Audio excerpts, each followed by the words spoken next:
ट्र्याकिया जान्छ जान्छ जान्छ राइट, जान्छ राइट, फाइनली एउटा पोइन्ट आउँछ ट्र्याकियाको, एउटा पोइन्ट आउँछ. This point is called point of carina and this point is present at T4 T5 level. के भन्न खोजेको, सो भटिब्रामा यु हेभ सर्भिकल भटिब्रा, नेकमा त्यसपछि थोराक्स रिजनमा पछाडिपट्टि जससँग रिब्स कनेक्टेड हुन्छ थोरासिक भटिब्रा. अल टुगेदर 12वटा थोरासिक भटिब्रा हुन्छन् exactly at the intersection between 4th and 5th thoracic vertebra. This is 4th thoracic vertebra, this is 5th thoracic vertebra. यो जुन इन्टरसेक्सन छ दुवै बिचको इन्टरसेक्सन छ 4th or 5th thoracic vertebra को, त्यो लेभलमा गएर त्यो प्लेनमा गएर the trachea it bifurcates into two bronchus. It bifurcates into two bronchus यसरी है त. It bifurcates into two bronchus. अब कतिले सोचे होला मलाई डायग्राम यस्तो घटिया बनाएको कि दुईवटा ब्रोङ्कस पनि इक्वल बनाएको छैन. That's not the reason why. They are made different because they are different. तिम्रो राइट ब्रोङ्कस नंबर 5 में you have bronchus or bronchial tree. Bronchial tree. You have your right bronchus and then you have your left bronchus. They are different के छ. Right bronchus में हेर्न सक्छौ, it is much wider. Left bronchus में हेर्न सक्छौ, it is much narrower. Right ब्रोङ्कसमा हेर्न सक्छौ, इट इज मच भर्टिकल. र लेफ्ट ब्रोङ्कसमा हेर्न सक्छौ. मैले यहाँ नम्बर 2 किन दियो 1 दिनुको सट्टा, ओसिडी हुन्छ. Okay, it is much हराइजेन्टल.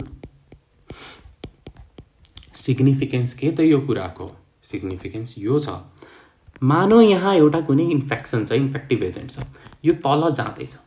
यो तल जाँदा यसको प्रोबेबिलिटी कता जाने बढी हाई हुन्छ. यो ठुलो च्यानलमा जसलाई ग्राभिटीले फेभर गर्दैछ, वाइड पनि छ, हेर ग्राभिटीले पनि तलै तान्दैछ भर्टिकल भएर, त्यहाँ इन्फेक्सन जाने बढी प्रोबेबिलिटी छ कि यहाँ जहाँ दुलो नि न्यारो छ र ग्राभिटीको फेभरमा पनि छैन, भर्टिकल छ, त्यहाँ जान सजिलो हुन्छ इन्फेक्सनलाई. अभियसली यो मच वाइडर एन्ड भर्टिकल प्यासेजमा. That is why it is your right lung that is most often infected as compared to your left lung. So this is the reason why right lung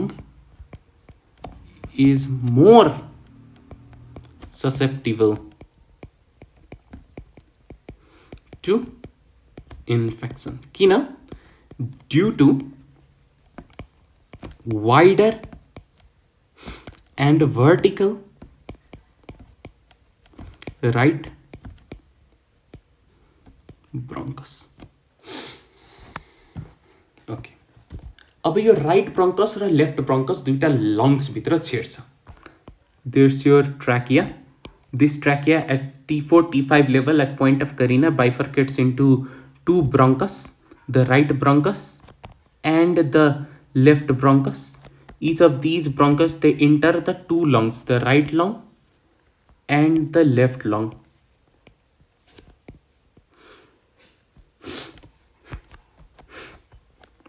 यो जुन point छ जहाँ bronchus enters, जुन area छ यसलाई चाहिँ, यो जुन एरिया छ जहाँ bronchus enters as well as blood vessels enter and leave, it is called hilum.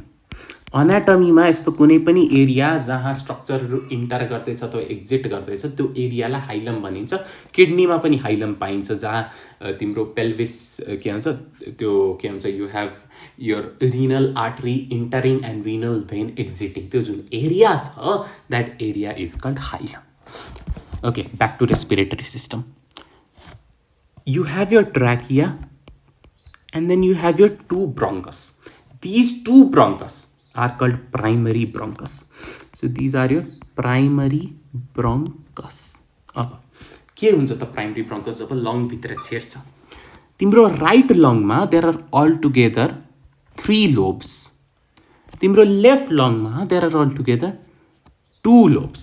To supply each of these lobes, bronchus विभाजन हुन्छ एउटा, दुईटा र तीनटा सेकेन्डरी ब्रोङ्कसमा राइट साइडमा। लेफ्ट ब्रोङ्कस डिभाइड हुन्छ एउटा र दुईटा सेकेन्डरी ब्रोङ्कसमा। Then what? Then the secondary bronchus, they further bifurcate, they further divide into tertiary bronchus. Secondary bronchus, they further divide into tertiary bronchus. त्यसपछि tertiary bronchus, they further divide into bronchioles. त्यसपछि these bronchioles, they finally form terminal bronchioles. त्यसपछि these terminal bronchioles, they give rise to acini. And this is what your bronchial tree is made up of. एकचोटि फेरि मजाले देखाउँछु। So this is your bronchial tree. तिमीसँग दुईटा primary bronchus छ, right primary bronchus र left primary bronchus. I am going to take the right primary bronchus. Here's the right primary bronchus. This is the right primary bronchus. Right primary bronchus, it divides into three secondary bronchus. Secondary bronchus. Secondary bronchus further divides into tertiary bronchus. Tertiary bronchus further divides to form many bronchioles.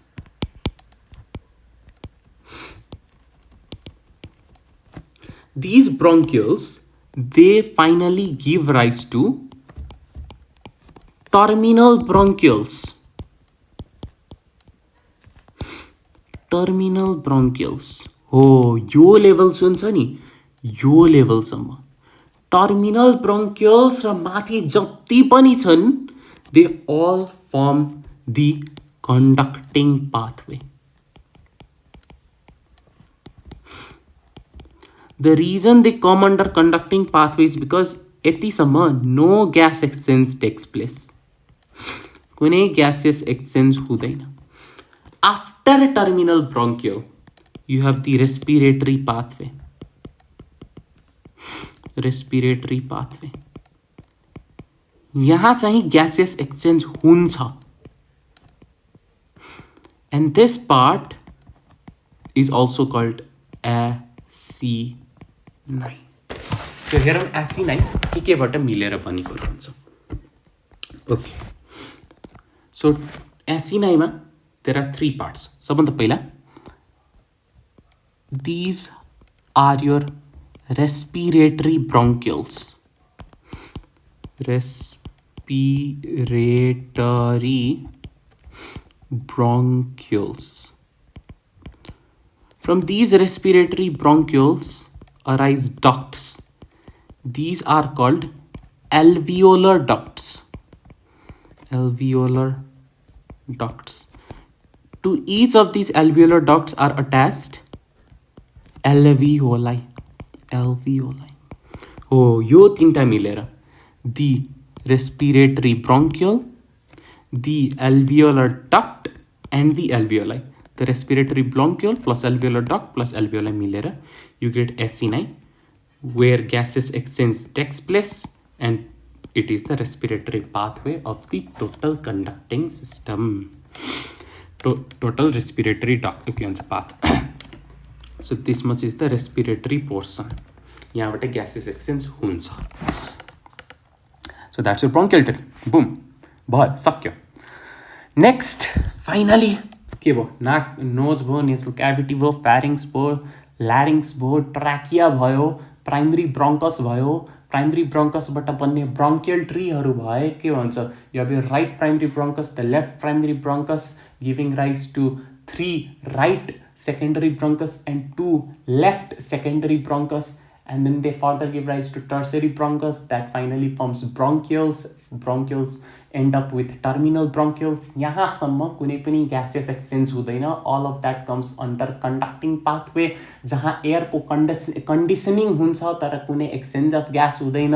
After this you have acini, जहाँ gases exchange हुन्छ. It is the respiratory pathway and it contains respiratory bronchiole alveolar ducts and alveoli. Okay, यतिसम्म भयो. एउटा extra कुरा, यो ब्रोङ्कियल ट्रीमा तिम्रो cartilaginous ring कहाँबाट सुरु भयो? ट्र्याकियाबाट. ट्र्याकियामा कार्टिलेजिनस रिङ पाइन्छ. प्राइमरी ब्रोङ्कसमा कार्टिलेजिनस रिङ पाइन्छ.